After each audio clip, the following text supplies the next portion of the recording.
예배 시리즈 두 번째 시간으로 참된 예배의 방법이라는 제목으로 말씀을 보겠습니다. 지난 주일에는 예배의 본질에 대해서 살펴보았습니다. 예배가 무엇인가요? 하나님을 무엇보다 가장 가치 있는 대상으로 섬기고 그분을 숭배하는 것이죠.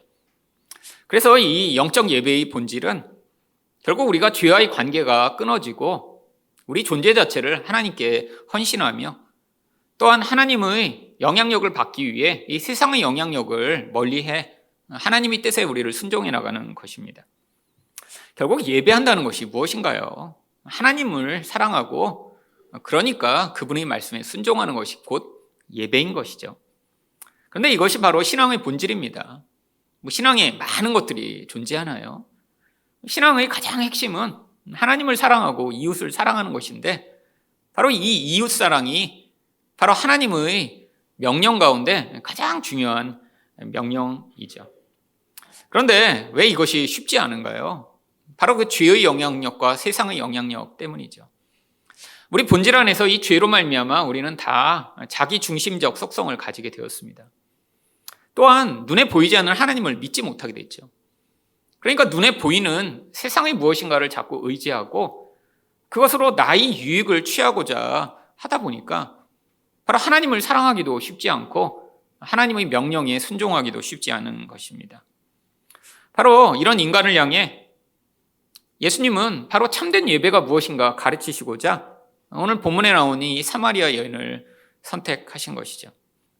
이 여인은 어떤 누구보다 아주 열렬한 예배자였습니다. 이 여인이 어떤 열렬함을 가지고 예배를 드렸는지 18절은 이렇게 이야기합니다. 너에게 남편 5이 있었고 지금 있는 자도 내 남편이 아니니 내 말이 참되도다. 지금 남편이 6명이나 되는 이 여인. 어떻게 근데 이 여인이 이런 예배자일까요? 예배라는 것이 결국 내가 가치 있다고 생각하는 어떤 대상에 대한 간절한 의존과 기대와 사랑을 이야기하는 것이죠. 이 여인은 바로 남자를 자신의 예배의 대상으로 삼았습니다. 이 남편들은 바로 이 여인이 구원받고자 하는 그런 도구였죠. 아마 이 여인은 이 남자들을 통해 여러 가지를 기대했을 것입니다. 사랑도 얻고 싶고 인정도 얻고 싶고 또 그 남자들이 제공하는 재물과 또한 안정 등 다양한 것들을 기대하며 이 남자들을 예배했던 것이죠. 이 원함이 너무 강렬하다 보니까 결국 결혼을 5번이나 하고 6번째 남자랑 살고 있을 정도로 어떤 누구보다 간절함을 가지고 있던 여인이었습니다.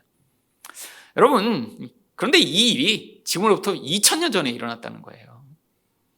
여러분, 이 고대에는 이 결혼관이 지금과는 훨씬 다르죠. 이혼도 쉽지 않고 또 누군가와 결혼한다는 건 사실 굉장히 쉽지 않은 일인데 이렇게 5번이나 이혼할 수 있다니요. 여러분, 현대에도 이건 쉽지 않은 것입니다. 여러분 혹시 주변에 여러분이 아는 분 중에 이렇게 5번 이혼한 사람을 혹시 알고 계신가요? 저는 없습니다. 근데 찾아보니까 이 정도로 많이 이혼했던 사람들이 연예인들 가운데는 아주 가끔 있더라고요. 한국에서도 또 찾기는 쉽지 않고요. 대표적인 사람이 바로 엘리자베스 테일러라고 하는 미국의 영화 배우였습니다. 이 엘리자베스 테일러는 8번 결혼하고요. 8번 이혼했습니다. 근데 그 중에 한 남자랑 2번 결혼했기 때문에 실제로는 7명의 남자와 8번을 결혼하고 이혼했죠. 여러분, 이 엘리자베스 테일러는 20세기의 가장 아름다운 사람이라고 꼽힐 정도로 그 미모로 아주 유명한 사람이었습니다. 그러니까 얼마나 많은 남자들이 이 여인을 얻고자 애썼을까요? 그래서 첫 번째로 결혼했던 게 18살이었다고 합니다. 그리고 아무랑 결혼할 수 있나요? 아니잖아요. 최고 이쁜 여자가 사실 결혼하기 위해서 그 여자를 얻을 만한 남자는 그만큼의 능력을 가지고 있어야죠. 그래서 18살에 결혼했던 첫 번째 남편은 바로 힐튼 호텔의 상속자인 힐튼 주니어였습니다. 사실 세기 결혼이라고 일컬어졌죠. 세상에 이 힐튼 호텔이 얼마나 많아요. 근데 그 상속자랑 결혼하며 유명해졌는데 2년도 되지 않아 바로 이혼했습니다. 그래서 몇 년마다 계속 결혼과 이혼을 반복했죠. 나중에 누가 물어봤어요. 왜 이렇게 자주 결혼하고 이혼하냐? 그랬더니 엘리자베스 테일러가 이렇게 얘기했다고 해요. 나는 평생 화려한 보석에 둘러싸여 살아왔습니다.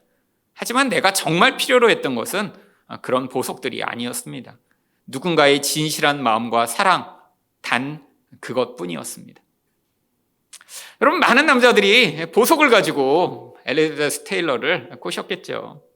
그래서 수없는 부자들, 가수, 영화배우, 정치인까지 인생 내내 가장 유명한 사람들과 결혼을 했는데, 엘리자베스 테일러가 그렇게 많은 보석으로 결국 유혹을 받았지만 나중에 알고 보니까 나는 누군가가 진실하게 나를 사랑하고 아껴주기를 원했다라고 하는 것입니다. 근데 아무도 그런 사람이 없었다는 거예요. 그러니까 60살이 넘어서는 마지막 결혼을 누구와 했냐면 돈 한 푼 없는 어떤 공장 노동자와 결혼을 합니다. 20살이나 아래인 남자랑 결혼을 해요. 근데 이 결혼 또한 몇 년 가지 않고 결국 이혼으로 끝나버렸죠. 여러분, 이 수가성 여인이나 엘리자베스 테일러나 왜 이렇게 많이 결혼했을까요? 누구보다 강렬한 갈망을 가지고 있었기 때문이죠. 나를 만족시켜줄 무엇인가 필요했는데 사실 그것을 얻을 만한 능력이 있었으니까 결혼을 많이 한 것입니다. 여러분, 수가성 여인이 이렇게 아름다운 여인이 아니었다면 5번씩 이혼을 하고 결혼을 할 수 있었을까요? 아마 그 동네에서는 이 수가성 여인이 가장 아름다운 여인이었을 것입니다. 한 명이 결혼하고 떠나가도 그 다음 남자가 계속 기다리고 있는 거예요. 여러분, 이 수가성 여인이 50대나 60대의 아줌마나 할머니였을까요? 아니에요. 아직 젊은 여인입니다. 근데 그 짧은 기간 동안 이렇게 많은 남자들이 그녀와 결혼하고자 했다는 것은 그녀의 미모가 얼마나 탁월했는지를 보여주는 것이죠. 근데 왜 이렇게 결혼이 계속해서 실패로 끝이 났을까요? 여러분, 처음에 남자들은 그녀의 아름다움에 끌렸을 것입니다.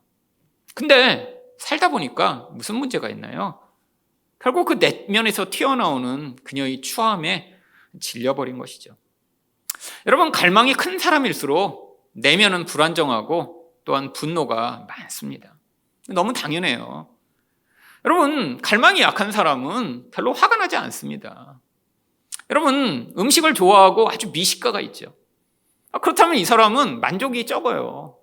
그렇잖아요? 내가 미식가일수록 더 좋고 나의 수준에 맞는 어떤 음식을 먹어야 되는데 세상이 늘 그렇게 맛있고 아주 탁월하고 이전에 맛보지 못한 음식만 먹게 되나요?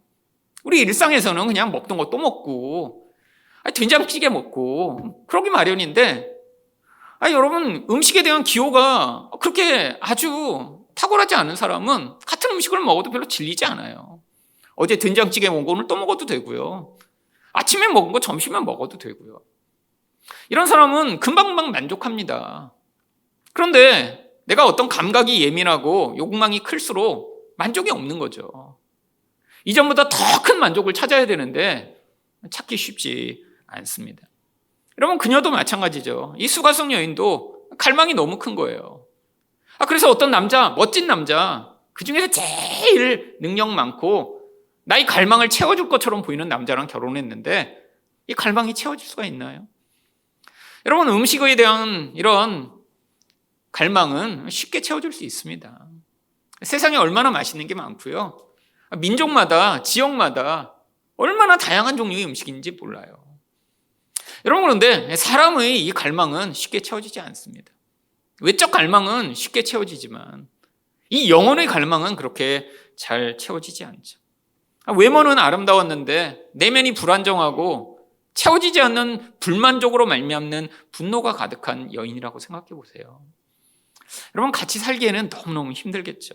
아무리 예쁜데 예쁘기만 하면 뭐예요? 매일 짜증내고 화내고 바가지 긁고 불평불만을 쏟아낸다면요.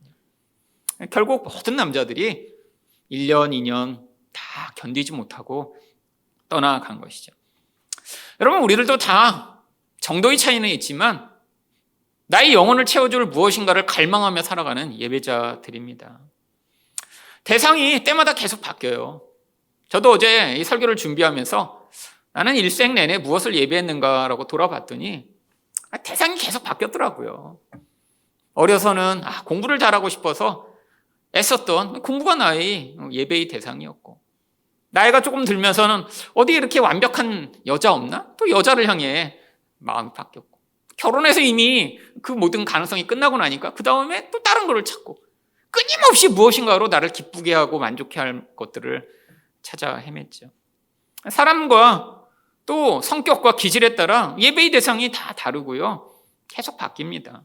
어떤 사람은 사람을 예배하죠.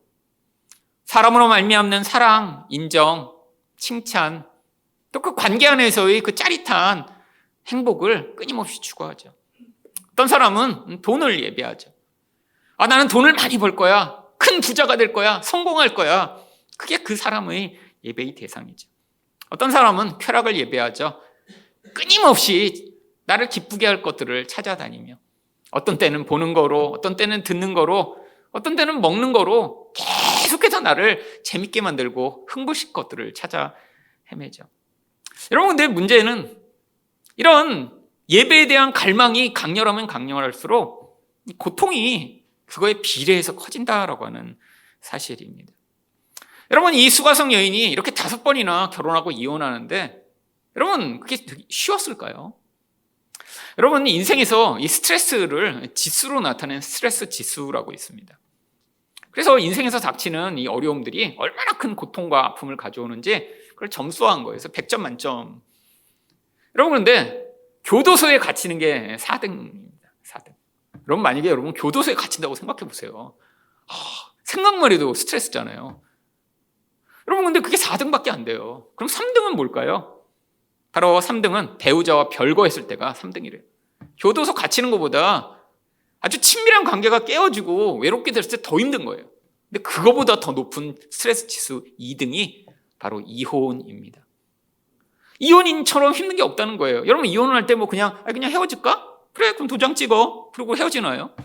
몇 년 동안 고통하고 싸우고 울고 불고 막 해야 되나 말아야 되나 막 그 지옥과 같은 과정을 통해서 결국 결별이 되죠. 그러니까 그게 그렇게 고통스러운 거예요.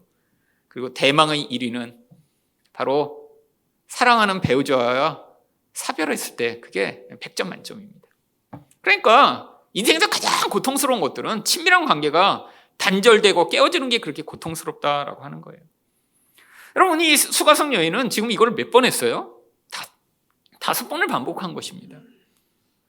여러분, 갈망이 컸는데 결국 그게 대가로 주어지는 게 엄청난 고통을 반복해서 인생에서 경험하는 것이죠. 여러분, 이게 모든 내적 갈망이 큰 사람들의 동일한 문제입니다. 여러분, 사람을 간절하게 나의 예배의 대상으로 찾는 사람들이 있어요. 기질적입니다. 태어나면서부터 그래요. 어떤 사람은 사람이 별로 관심 없는 사람이 있잖아요. 근데 어떤 사람은 사람이 너무 관심이 많고 사람에게 인정받고자 해요. 그러다가 누군가 자에게 관심을 보여요. 그럼 어떻게 하겠까요? 그 대상을 이제 예배의 대상으로 삼는 거예요. 여러분, 근데 반드시 상처 입게 되어 있습니다. 여러분, 이런 아이들은 나중에 성장하면서 이런 아이들을 가스라이팅하는 사람을 만나게 되면 너무너무 고통스럽고요. 또 이런 아이들을 이용해 먹으려는 나쁜 놈들이 분명히 존재하겠죠. 내가 계속해서 너한테 사랑을 줄 텐데 이 사랑을 얻기 위해서는 넌 내 말만 들어야 돼. 그럼 많은 사람들한테 아마 상처를 입을 것입니다. 여러분, 어떤 대상을 이렇게 간절히 원하면 원할수록 고통이 커지죠. 여러분, 돈을 예배하면 어떻게 될까요? 여러분, 이 돈을 예배하는 건 모든 사람의 기본적 자질입니다. 근데 문제가 있어요. 모두가 원하기 때문에 모두가 부자가 될 수 없다라고 하는 거죠. 세상의 재화는 한정돼 있잖아요. 그러니까 똑똑하고 잘나고 이런 사람만 소수가 부자가 되고요. 이것도 쉽지 않으니까 물려받은 사람들만 대부분 부자가 되죠. 근데 이 열망이 너무 강해서 나는 정말 부자가 될 거야. 나는 이 열망으로 살아가면 어떻게 될까요? 그중에 아주 소수가 부자가 되긴 합니다. 근데 이렇게 열망을 가지고 살다 보면 결국 나중에 돌아보면 그 돈 외에 나머지는 다 잊어버려요. 여러분, 이런 열망을 가지고 하루에 막 18시간씩 일하며 막 목숨 걸고 돈을 얻고자 했다면 이 사람의 인생에 뭐가 남을까요? 돈은 남을 수 있어요. 근데 가족도 사라질 것이고요. 건강도 잃어버릴 것이고요. 아마 모든 걸 잃어버린 채로 홀로 남겠죠. 근데 대부분의 사람들은 사실은 또 부자가 되질 못합니다. 여러분, 열망은 있는데 내가 부자로 살지 못하면 어떻게 될까요? 아마 남을 부러워하고 시기하며 실패자로 자신을 생각하며 고통하겠죠. 또 부자가 되고 싶은 그 간절한 열망 때문에 자주자주 사기에 당하고 유혹에 넘어가겠죠. 여러분, 쾌락을 예배하는 사람들도 많이 있습니다. 이 쾌락에 대한 이 간절한 열망 또한 인간들이 아주 쉽게 빠져드는 것이죠. 여러분, 근데 이 쾌락에 대한 갈망이 크면 클수록 그것으로 얻게 되는 쾌락은 점점 줄어들게 되어 있어요. 왜죠? 작은 것에서 우리가 만족과 기쁨을 얻어야 되는데 그걸 간절하게 강렬하게 원하면 도파민이 너무 많이 분비돼서 나중엔 일상적인 것에는 도파민을 경험하지 못하는 거예요. 그럼 더 자극적인 것을 자꾸 원하게 됩니다. 여러분, 대표적인 게 마약이죠. 여러분, 처음부터 뭐 이렇게 강력한 마약을 하게 되나요? 여러분, 몇 년 전에 태국에서 사실은 뭐 대마초라고 하는 이거를 합법화했습니다. 관광객을 이제 자기네들이 많이 유치하겠다고. 코로나 동안 태국이 힘들었대요. 관광객으로 거의 먹고 살아야 되는데 코로나 동안 관광객이 안 오면서 이게 전체 나라의 경제가 지금 힘들어진 거예요. 어떤 사람이 아이디어를 낸 거예요. 그냥 대마초를 합법화해서 여기 와서 그냥 피게 하자고. 여러분, 태국 가보셨나요? 정말 관광지에는 두 집에 한 집씩 막 그 대마초 그림이 있고요. 이 대마초를 팔아먹으려고 별거 다 만듭니다. 대마초 비누, 이걸로 비누 아침에 샤워하면 피부로 스며든대요. 대마초 캔디, 젤리, 음료, 온갖 것을 만들어놨어요. 그런데 3년 만에 무슨 일이 벌어진 줄 아세요? 이 대마초가 더 강력한 마약으로 가는 관문이 된 거예요. 처음엔 대마초라고 그냥 담배 같은 건 줄 알고 피기 시작했는데 이제 그걸로 만족은 못하니까 사람들이 더 강한 헤로인, 코카인 이런 마약들을 하게 되면서 이제 다시 태국 정부가 이 대마초 합법화를 지금 취소하려고 하고 있습니다. 여러분, 더 강렬한 걸 원하게 돼요. 여러분, 어떤 의사가 나와서 그러더라고요. 이 마약 중독자들은 다 젊은 사람들이래요. 진짜 보니까 그렇더라고요. 뉴스에 나오는 사람들은 이렇게 노인분이 마약하다 걸려서 간 분은 없습니다. 다 젊은 사람들이에요. 30대, 40대. 근데 왜 그러냐? 저는 그때 생각했어요. 젊은 사람들이 쾌락을 좋아하고 한탕을 좋아하니까 그런가 보다 생각했는데 의사가 아니래요. 마약을 하는 사람들은 노인이 될 때까지 살지를 못한대요. 그래서 다 죽어버려갖고 노인이 없다는 거예요. 대가를 치러야 됩니다. 30대부터 20대부터 마약을 시작하면 50대, 60대까지 못 산다는 거예요. 여러분, 모든 예배의 대상은 우리에게 대가를 요구합니다. 여러분, 사람들이나 이 수가성 여인의 이 예배가 무엇이 문제인가요? 바로 잘못된 대상을 예배한 것이죠. 하나님은 인간을 이런 눈에 보이는 것이나 아니면 의존할 수 있는 그런 세상의 것을 통해 우리가 만족하도록 만드시지 않았어요. 여기서부터 모든 문제가 발생합니다.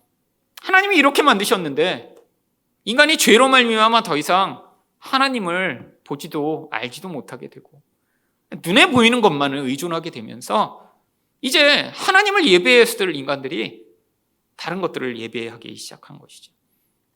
여러분, 예수님이 바로 이 여인을 만나 네가 어떤 존재이고 네가 무엇을 여태까지 갈망했는지를 이야기하시자 이 여인이 그제서야 예수님이 선지자라는 사실을 깨닫습니다. 그리고 바로 예배 이야기를 시작하죠. 20절입니다.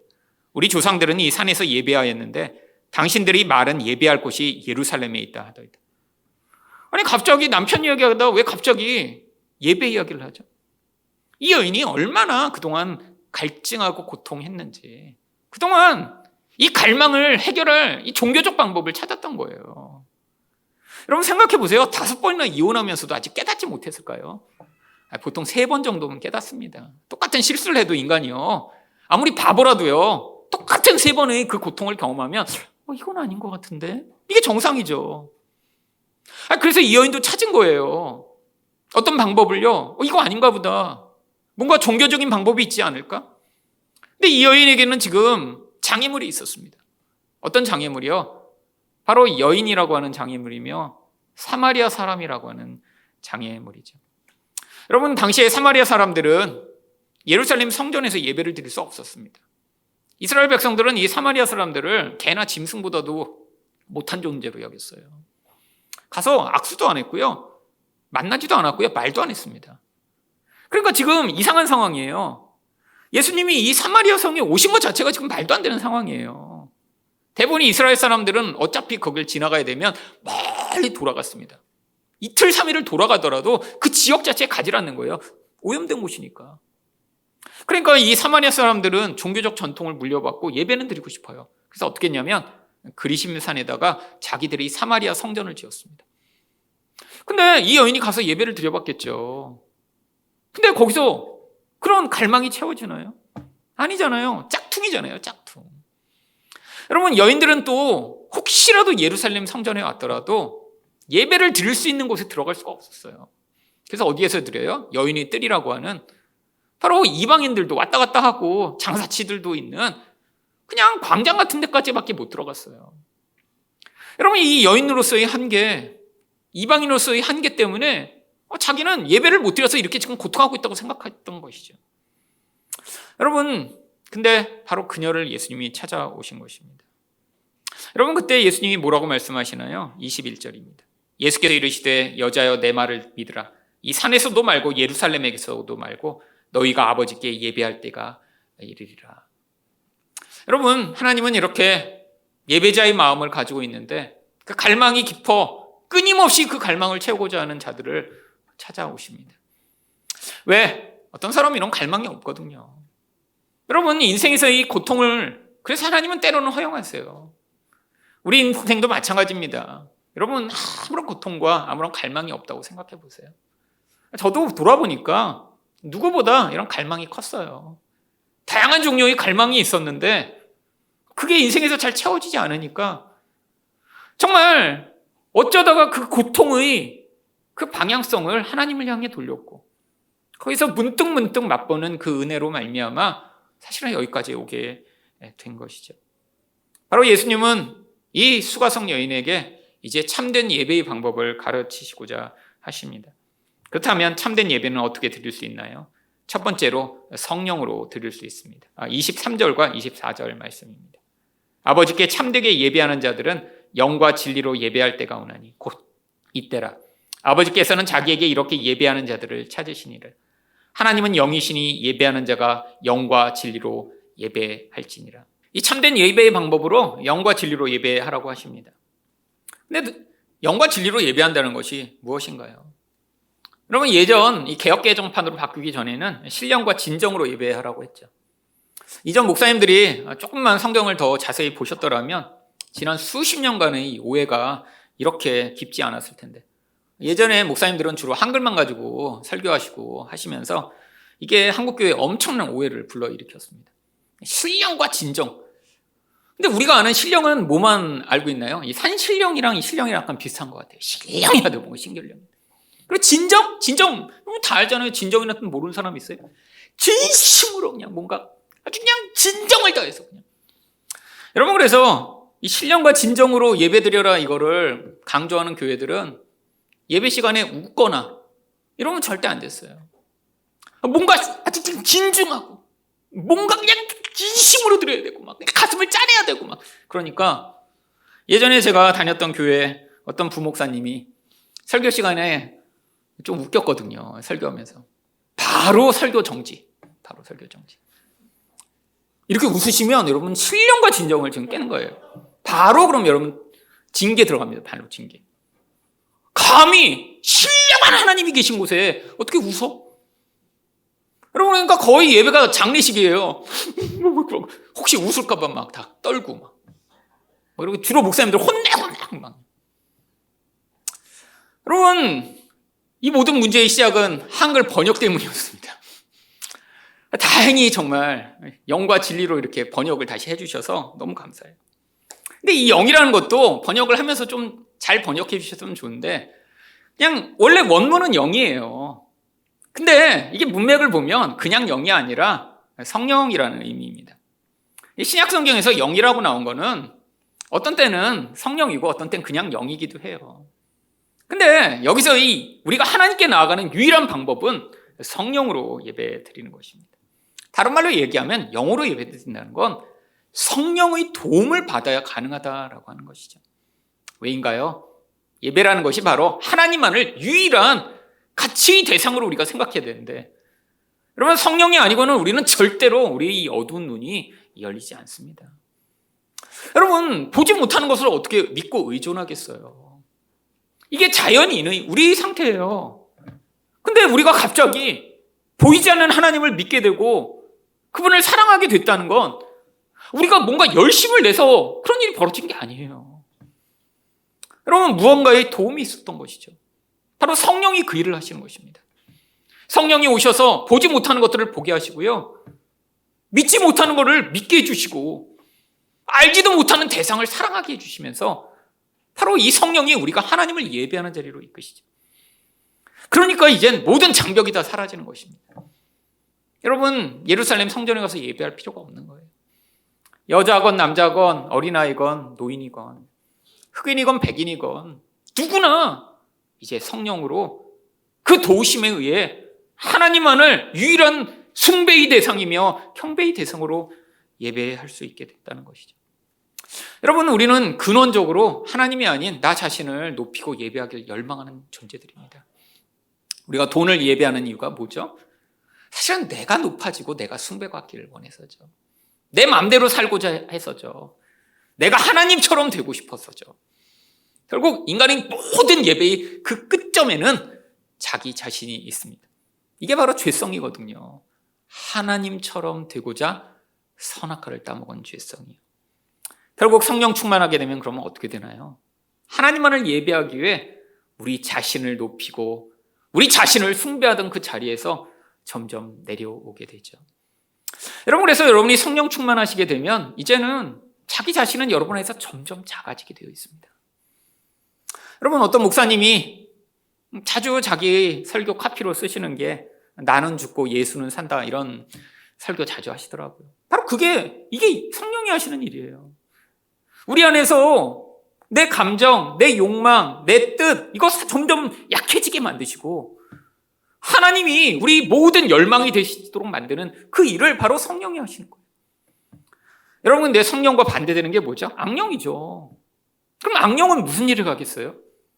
한 존재 안에서 그가 자기 자신만을 숭배하고 자기 자신만을 높이고자 열망하도록 만들겠죠. 여러분, 그래서 여러분 주변에 어떤 사람이 자기밖에 없어요. 나만을 높이고자 열망해요.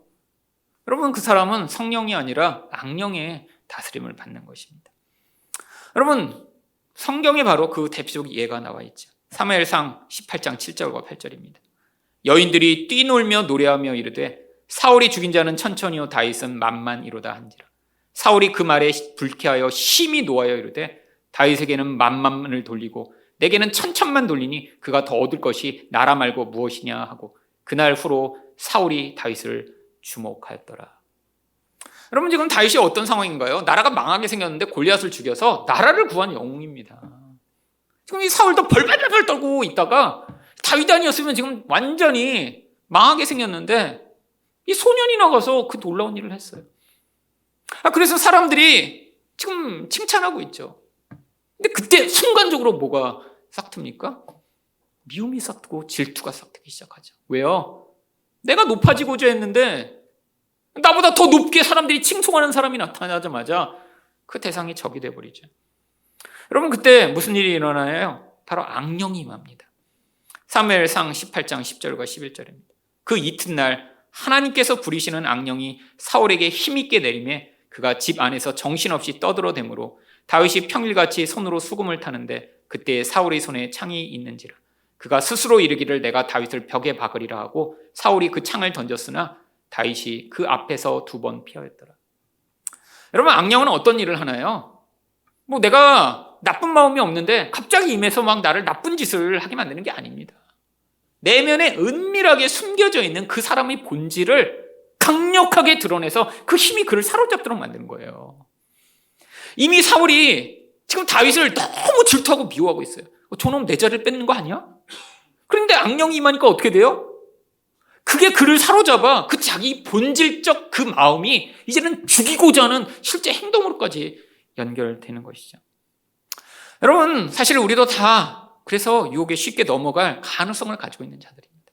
여러분 살다 보면 얼마나 부러운 사람, 미운 사람 많으세요. 여러분 악령이 임하면 어떻게 될까요? 여러분 누군가 부럽고 질투나고 미워도 우리가 실행을 하지 못하는 경우가 많잖아요. 저 자식 그냥 교통사고 나서 없어졌으면 좋겠다. 이런 마음을 품지만 내가 가서 차를 박아서 누군가를 없앨 수는 없잖아요. 근데 악령이 임하면 그런 짓을 하는 사람들이 있다니까요. 여러분 악령은 어떤 사람에게 임할까요? 내면의 어두움이 너무너무 커져서 자기 마음의 그릇을 다 깨트리면서까지 그게 흘러나올 정도로 어두운 영혼 안에 결국 악령의 유혹과 사로잡힘이 임하게 되는 것이죠.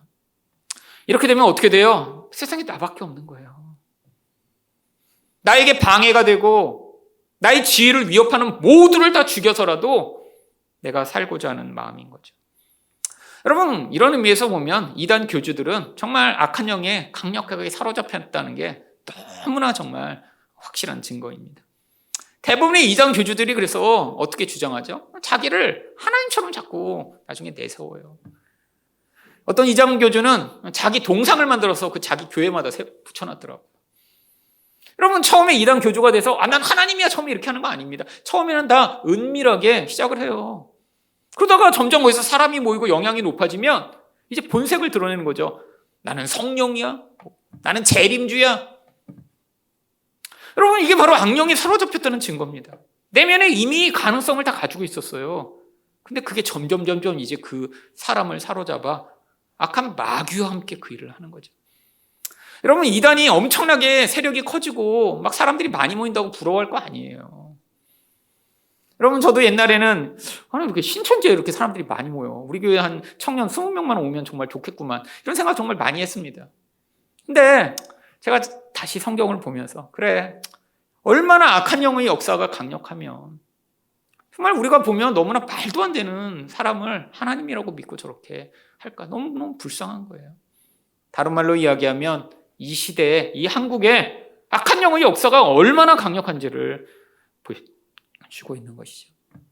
여러분은 하나님만을 유일하게 예배하고 계신가요? 여러분 이게 잘 안 되실 때 뭐를 구하셔야겠어요? 성령을 구하셔야죠. 하나님 눈에 잘 안 보여요. 하나님 자꾸 내가 사람을 의지하고 싶습니다. 하나님 자꾸 제가 돈을 의지하고 싶습니다. 하나님 내 인생에서 자꾸 쾌락이 너무나 중요하고요. 하나님 제가 자꾸 안정을 너무 찾습니다. 하나님 근데 저도 하나님을 예배하고 싶어요. 제게 성령을 주셔서 이런 아무것도 아닌 것들을 내려놓고 오직 한 분 하나님만을 예배하는 자리에 서게 해달라고 여러분 기도하실 때 하나님이 여러분에게 성령으로 말미암아 우리 하나님만을 예배하는 자리에 세워주실 것입니다. 두 번째로 참된 예배는 어떻게 드릴 수 있나요? 진리로 드릴 수 있습니다. 여러분 이 진리는 무엇을 얘기하나요? 바로 요한복음 5장 39절을 보시면 너희가 성경에서 영생을 얻는 줄 생각하고 성경을 연구하거니와 이 성경이 곧 내게 대하여 증언하는 것이라. 여러분 예수님을 이야기하는 거예요. 물론 예수님으로 말미암아 이루어지는 이 구원 전체를 이야기하는 거죠. 이게 진리예요. 근데 구원이 무엇으로만 말미암는다고요? 예수 그리스도로만 말미암는다고. 그래서 구약 성경 전체가 하나님이 우리 죄인을 어떻게 예수로 구원하실지를 보여주고자 써진 책이 구약 전체예요. 그러니까 예수님이 뭐라고 말씀하세요? 바로 요한복음 5장에서 이 책, 구약 성경 전체가 나에 대해 이야기하고 있어 라고 얘기하고 계신 거죠. 여러분 바로 예배는 예수님만으로 드리는 것입니다. 다른 말로 얘기하면 예수님 아니고는 우리가 하나님께 나아갈 방법이 없다는 거예요. 그래서 요한복음 14장 6절은 무엇이라고 이야기하나요? 예수께서 이르시되 내가 곧 길이요 진리요 생명이니 나로 말미암지 않고는 아버지께로 올 자가 없느니라. 여러분 예수만이 길입니다. 예수만이 길이라는 건 무슨 것을 의미하나요? 여러분 우리가 아무리 열심을 부려도 아무리 우리가 종교적 헌신을 해도 그게 하나님 앞에 나아가는데 아무 소용이 없다는 거예요. 여러분 여기서 뭐 헌금을 많이 하면 하나님이 거기에 대해서 너 딴 사람보다 헌금을 많이 했으니까 너는 이렇게 더 빨리 와라. 그리고 하나님이 우리 뜻을 들어주실까요? 지난주에 제가 기독신문을 읽다 보니까 한국교회 성도 가운데 거의 53%인가는 내가 헌금 낸 것에 대해서 하나님이 특별하게 더 반응하셔서 축복을 더 주신다라고 생각하고 계시더라고요. 이게 예수 안 믿는 거예요, 솔직히. 내가 뭔가 헌신하고 내가 뭔가 더 내놓으면 그거에 따른 보상이 하나님이 주신다는 게 왜 사람들이 신을 찾아요? 바로 이 보상을 원해서 찾는 거 아니에요? 내 힘으로 해결 안 되는. 이게 바로 예수를 안 믿는 거죠. 여러분, 예수를 믿는다는 건 은혜 외에는 하나님께 갈 방법이 없다는 것입니다. 여러분, 예수님이 그래서 우리에게 두 가지 아주 대표적 예를 보여주세요. 바로 누가복음 18장 10절부터 14절 비유입니다. 두 사람이 기도하러 성전에 올라가니 하나는 바리새인이요 하나는 세리라. 여러분, 이 비유에서 나오는 이 두 사람은 당시에 가장 대표적인 종교적 의의를 가진 자와 아무것도 하나님 앞에 내세울 것이 없는 두 사람이죠. 역시 그들의 배경대로 어떻게 반응합니까? 11절을 보시면 바리새인은 서서 따로 기도하여 이르되 하나님이여 나는 다른 사람들 곧 토색 불의 간음하는 자들과 같이 아니하고 이 세리와도 같이 아니함을 감사하나이다.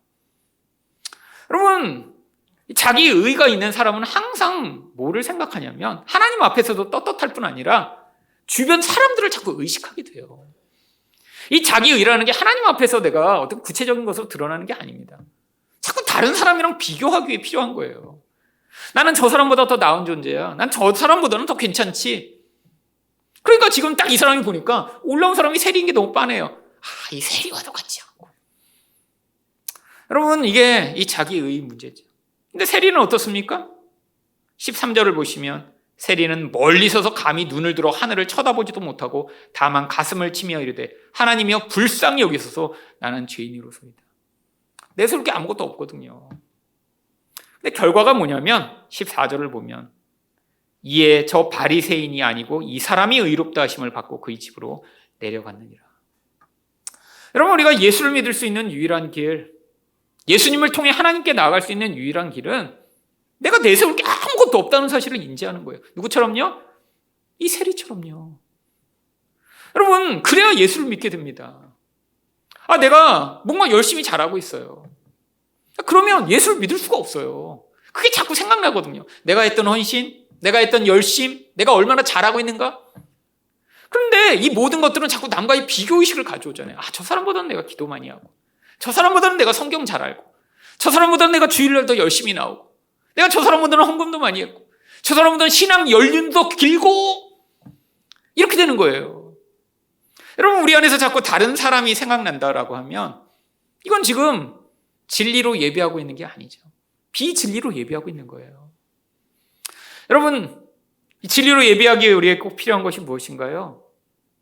우리가 정말 하나님 앞에 예수 아니고는 나갈 수 없다는 사실을 인정하는 것입니다. 히브리서 4장 14절과 16절을 보시면 그러므로 우리에게 큰 대제사장이 계시니 승천하시니 곧 하나님이 아들 예수시라. 우리가 믿는 도리를 굳게 잡을지어다. 그러므로 우리는 긍휼하심을 받고 때를 따라 돕는 은혜를 얻기 위하여 은혜의 보좌 앞에 담대히 나아갈 것이다. 여러분, 이건 죄인들에게, 내세울 게 없는 자들에게는 복음입니다. 아무것도 한 게 없어도 괜찮다는 거예요. 여러분, 오늘 남편이랑 아내랑 싸우셨어도 괜찮다는 거예요. 죄이니까 당연히 싸우죠. 여러분, 오시는 길에 운전하다가 서로 싸웠어요? 여러분, 은혜를 붙드는 자는 어떻게 할 수 있어요? 하나님, 제가 죄인이라 오늘도 이렇게 싸울 수밖에 없네요. 그러니까 제게 은혜가 필요합니다. 라고 오시는데 이 자기 의가 있는 자들은 와서 예배를 못 드려요. 그래요? 왜요? 저 인간이 나보다 뭐 잘난 게 없으면서 왜 나한테 화를 내지? 자꾸 그런 생각하는 거예요. 여러분, 제가 늘 말씀드리잖아요. 은혜가 커질수록, 그러니까 화내고도 나쁜 짓 하고도 하나님께 빨리 나오는 거, 이거는 성숙한 사람이에요. 여러분, 성숙하지 못하면 어떻게 되나요? 자꾸 자기 죄를 곰씹어요. 그러면서 하나님께 나오는 게 불편한 거예요. 여러분, 예수를 믿어야 됩니다. 예수를 믿으면 우리는 어떻게 할 수 있어요? 우리는 여전히 부끄럽고 하나님께 나아갈 수 없는 자들인데 하나님이 예수로 말미암아 우리를 용납하신다는 사실 때문에 오늘도 담대하게 하나님 앞에 나아갈 수 있습니다. 바로 예수님이 가르쳐 주신 대로 성령과 진리로 참되게 예배하는 여러분 되시기를 축원드립니다.